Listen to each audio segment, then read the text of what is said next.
Assalamualaikum warahmatullahi wabarakatuh. Kembali lagi bersama Bu Yuni dalam pembelajaran IPA kelas 5. Masih pada tema 1, organ gerak hewan dan manusia. Hari ini kita akan melanjutkan materi sebelumnya tentang organ gerak hewan.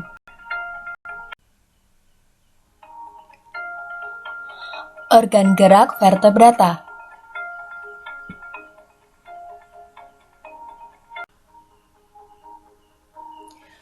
Organ gerak ikan dan fungsinya. Ikan hidup di dalam air. Dari segi bentuk tubuh, pada umumnya tubuh ikan berbentuk memanjang, mirip dengan torpedo atau streamline. Bentuk tubuh ini memungkinkan ikan dapat meliuk ke kiri dan ke kanan, serta untuk mengurangi hambatan pada saat bergerak di dalam air. Alat gerak ikan berupa sirip. Sirip berfungsi untuk mendorong gerak ikan dalam air. Sirip ada bermacam-macam. Ada sirip dada, letaknya di depan setelah kepala. Sirip perut, terletak di bagian perut. Sirip belakang, berfungsi untuk menjaga keseimbangan tubuh bagian belakang. Dan sirip ekor, berfungsi untuk membantu ikan berbelok arah. Ikan juga dilengkapi gelembung renang dalam tubuhnya. Fungsinya agar memudahkan mengapung dan bergerak di dalam air.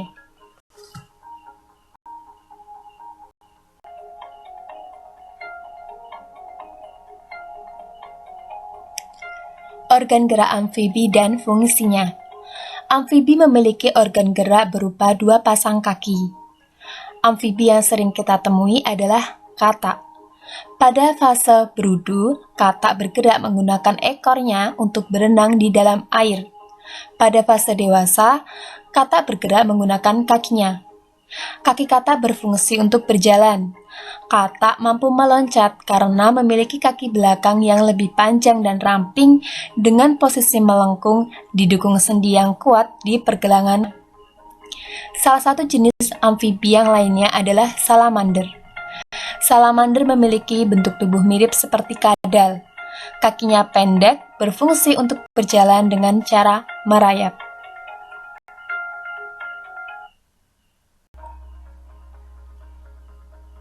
Organ gerak reptil dan fungsinya.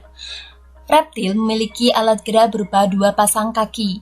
Kaki reptil cenderung berukuran pendek sehingga hanya bisa berjalan dengan cara merayap atau merangkak. Komodo memiliki ukuran kaki yang besar, membuat tubuhnya agak melayang, sehingga mampu merayap dengan sangat cepat. Beberapa jenis kadal memiliki kaki belakang dan otot perut yang kuat, sehingga mampu mengangkat tubuhnya dan berjalan menggunakan kedua kaki belakangnya. Ular tidak memiliki kaki. Ular bergerak menggunakan otot yang lentur dan kuat pada kulitnya dengan cara melata. Kura-kura berjalan menggunakan kakinya. Sedangkan penyu memiliki kaki berbentuk pipih menyerupai dayung. Fungsinya adalah untuk mendorong gerakan penyu saat di darat maupun di air. Organ gerak aves dan fungsinya. Aves atau unggas pada umumnya memiliki organ gerak berupa kaki dan sayap. Sayap merupakan organ gerak khusus yang memungkinkan aves dapat terbang. Pada sayap terdapat struktur rangka dengan susunan tulang berongga sehingga lebih ringan dan didukung otot khusus yang kuat sehingga aves dapat mengepakkan sayap dan terbang. Kaki pada aves yang dapat terbang berfungsi untuk hinggap di dahan maupun mencengkram mangsa. Beberapa jenis aves tidak dapat terbang. Mereka menggunakan kaki sebagai alat gerak utama. Contohnya adalah burung unta. Burung unta memiliki kaki panjang dan kuat sehingga dapat berjalan dan berlari dengan kencang.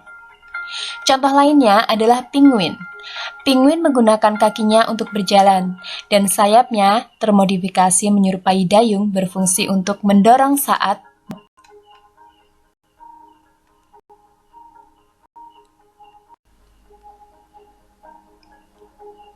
organ gerak mamalia dan fungsinya. Mamalia merupakan hewan yang memiliki kelenjar susu. Berdasarkan habitatnya, mamalia dibagi menjadi mamalia darat, mamalia air, dan mamalia semi-akuatik.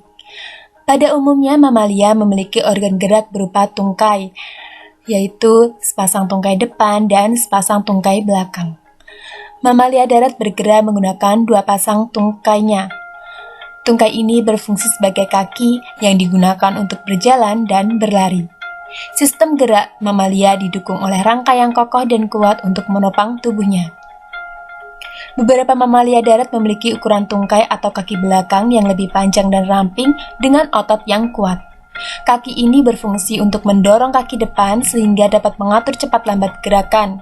Kondisi tersebut menyebabkan hewan mampu berlari cepat seperti pada cheetah ataupun melompat dan berlari cepat seperti pada kanguru.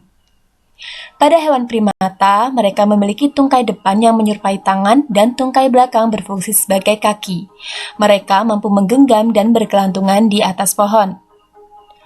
Salah satu mamalia yang dapat terbang adalah kelelawar. Kelelawar dapat terbang karena tungkainya termodifikasi menyerupai sayap. Sayap ini terbentuk dari selaput tipis yang ada di antara tungkai dan tubuhnya.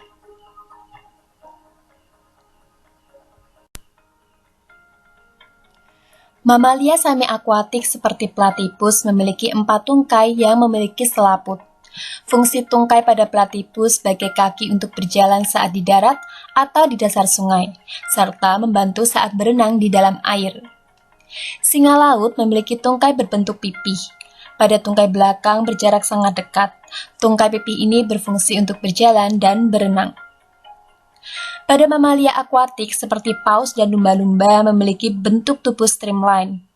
Organ gerak pada paus dan lumba-lumba berupa tungkai yang termodifikasi menjadi sirip yang berfungsi untuk mendorong saat bergerak dalam air.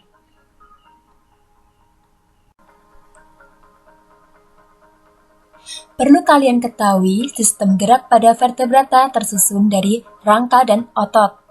Organ gerak dibantu oleh fungsi utama tulang belakang atau yang disebut vertebra. Sebagian besar vertebrata menggunakan organ gerak berupa tungkai atau yang disebut kaki, didorong oleh kemampuan jaringan dan sistem saraf lewat otot maupun sendi. Sementara itu, beberapa hewan vertebrata lainnya menggunakan otot kulit atau bagian lain untuk bergerak.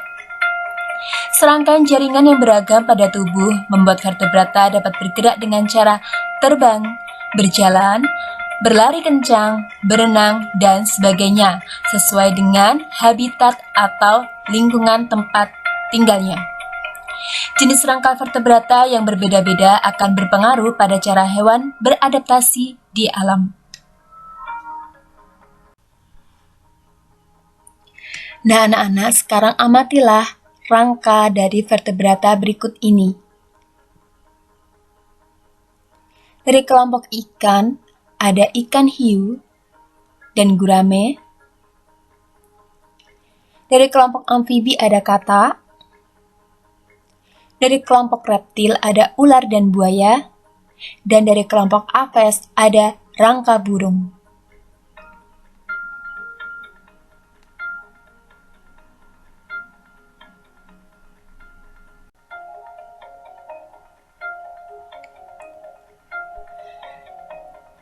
Dari kelompok mamalia ada rangka kanguru, simpanse, platipus, kucing, kelelawar, dan lumba-lumba.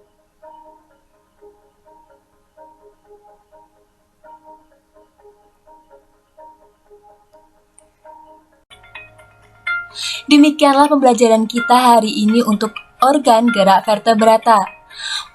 Untuk mengetahui tingkat pemahaman kalian, silakan kerjakan tugas di buku ESPS IPA Erlangga.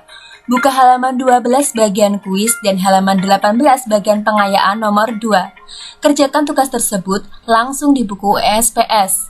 Jika sudah selesai, fotokan dan kirim ke Bu Yuni. Selamat mengerjakan, tetap jaga kesehatan, tetap semangat belajar dari rumah.